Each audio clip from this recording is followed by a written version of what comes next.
रास्ते में अपनी अनुपम भक्ति का वर्णन करते हुए देवताओं के राज राजेश्वर श्री राम जी अगस्त्य मुनि के आश्रम पर पहुंचे। सुतीक्ष्ण जी तुरंत ही गुरु अगस्त्य जी के पास गए और दंडवत करके ऐसा कहने लगे, हे नाथ, अयोध्या के राजा दशरथ जी के कुमार जगत आधार श्री रामचंद्र जी छोटे भाई लक्ष्मण जी और श्री सीता जी सहित आपसे मिलने आए हैं, जिनका हे देव आप रात दिन जप करते रहते हैं। यह सुनते ही अगस्त्य जी तुरंत ही उठ दौड़े। भगवान को देखते ही उनके नेत्रों में आनंद और प्रेम के आंसुओं का जल भर आया। दोनों भाई मुनि के चरण कमलों पर गिर पड़े। ऋषि ने उठाकर बड़े प्रेम से उन्हें हृदय से लगा लिया। ज्ञानी मुनि ने आदर पूर्वक कुशल पूछकर उनको लाकर श्रेष्ठ आसन पर बैठाया। फिर बहुत प्रकार से प्रभु की पूजा करके कहा, मेरे समान भाग्यवान आज दूसरा कोई नहीं है। वहां जहां तक अन्य मुनिगण थे, सभी आनंद कंद श्री राम जी के दर्शन करके हर्षित हो गए।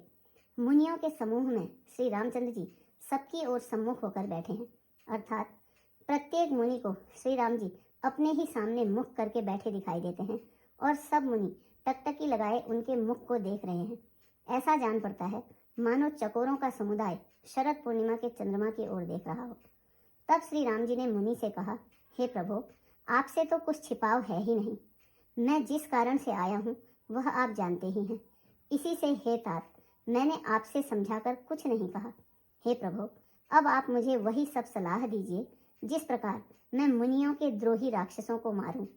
प्रभु की वाणी सुनकर मुनि मुस्कुराए और बोले, हे नाथ, आपने क्या समझकर मुझे यह प्रश्न किया है?